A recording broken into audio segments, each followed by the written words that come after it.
warahmatullahi wabarakatuh. Perkenalkan, kami dari kelompok 5 mata kuliah pengantar sosiologi yang akan memaparkan video yang kami ambil dari tema penyimpangan sosial. Namun sebelum itu, perkenalkan, nama saya Diwang Anggara. Saya Wulandari. Saya Agni Shania. Saya Andus Tiba Pamungkas. Saya Bima Sudi. Saya Fadil Akbar. Saya Arul Prata. Saya Istighfaria Wina Ramadhani. Pada kali ini kami mengangkat kasus penyimpangan sosial di mana dilakukan di lingkungan kampus, yaitu tentang penyalahgunaan wewenang dan korupsi pada organisasi mahasiswa. Penyimpangan sosial merupakan setiap tindakan yang tidak sesuai dengan norma, nilai, aturan yang ada di suatu lingkungan sosial. Meskipun seringkali diasosiasikan dalam suatu kasus besar di tingkat masyarakat luas, namun ini juga bisa dapat muncul dalam skala kecil seperti organisasi kemahasiswaan, di mana kontrol sosial seringkali lemah dan pengawasan berjalan secara tidak optimal. Melalui video ini, kami bertujuan untuk memberikan gambaran bagaimana penyimpangan terjadi, faktor-faktornya, dampak yang ditimbulkan, serta bagaimana mekanisme pengawasan serta transparansi dalam mencegah perilaku tersebut. Dan ini adalah video.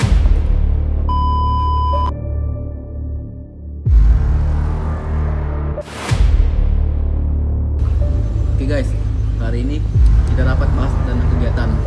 Kemarin proposal kita udah diajuin ke biro kemahasiswaan. Dananya udah kita pegang. Aril, kami yang pegang dananya kan? Iya, aku yang pegang. Guys, sebelumnya aku ingin menyampaikan sesuatu dulu ke kalian. Tapi aku ingin meminta maaf dulu ke kalian. Ada masalah nih. Iya, udah feeling. Memang hal apa yang mau kamu sampaikan? Ya kan namanya kalau manusia megang uang pasti ada dong lihatnya. Fadil, udah Ril, jelasin aja. Kita butuh transparansi di sini. Oke, aku jelasin. Sebenarnya aku minjam uang di kas kita 3 juta. Di kas kita 3 juta. Di kas kita 3 juta. Vin, kamu sadar gak sih? Itu dana kegiatan kita. Gak ada satu angkatan.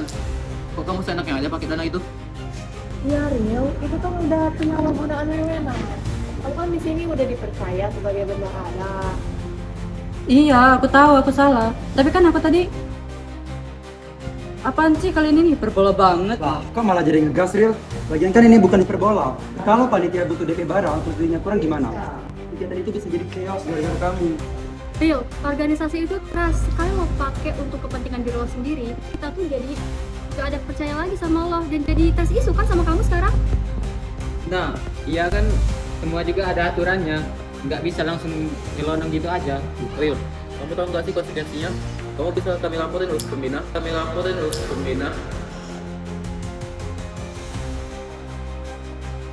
No, jangan please. Please Bayu, jangan. Aku janji kok akan pulangkan hari Jumat, sumpah. Janji doang tuh gak cukup, Ril. Kamu harus bikin detail laporan pengeluaran, timeline pengembalian, karena transparansi itu bukan opsi, wajib. Kita rapat bareng pembina aja sekalian biar clear. Ya udah guys, aku ikutin. Tapi aku beneran mau minta maaf ke kalian semua yang ada di sini. Yang penting jangan keulang lagi. Next time, kalau kamu ada keperluan mendesak, ngomong aja sama kita. Lagian, ini udah kewajiban kita buat saling tolong-menolong ke organisasi.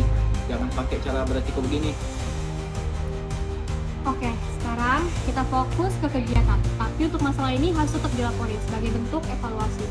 Setuju. Rapat ditutup. Orang jaga amarah masing-masing ya.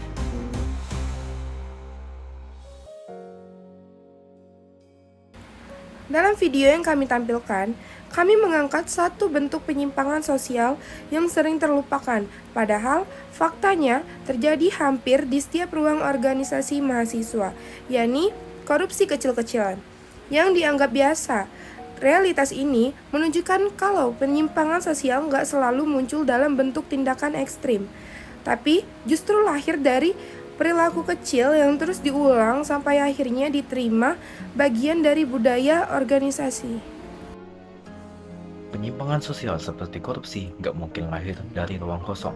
Ada faktor sosial yang numpuk pelan-pelan sampai akhirnya meledak. Biasanya dimulai dari struktur kekuasaan yang timpang. Ada jabatan, ada akses, ada kesempatan. Ketika jabatan ini nggak diimbangi dengan transparansi dan kontrol, pelanggaran jadi gampang banget terjadi. Lebih parah lagi, mahasiswa sering menganggap ini hal sepele. Kayak cuma minjem uang organisasi sebentar. Padahal dari kacamata sosiologi, Disitulah awal mula retaknya integritas suatu kelompok. Dalam video ini, kami memperlihatkan bentuk korupsi mahasiswa yang paling umum, di mana bendahara memakai dana organisasi tanpa izin. Mungkin nominalnya belum mencapai belasan juta bahkan puluhan juta, tapi perilaku ini jelas memenuhi definisi penyalahgunaan wewenang. Ini adalah deviasi terhadap norma formal dan norma sosial. Sering banget mahasiswa beralih, kan nanti diganti. Padahal, mekanisme keuangan organisasi tidak bisa berdasarkan kepercayaan personal doang.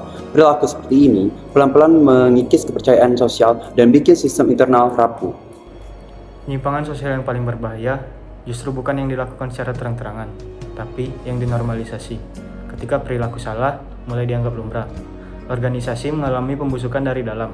Normalisasi ini muncul ketika anggota lain memilih diam, takut ribut, atau merasa ya udahlah, namanya juga organisasi.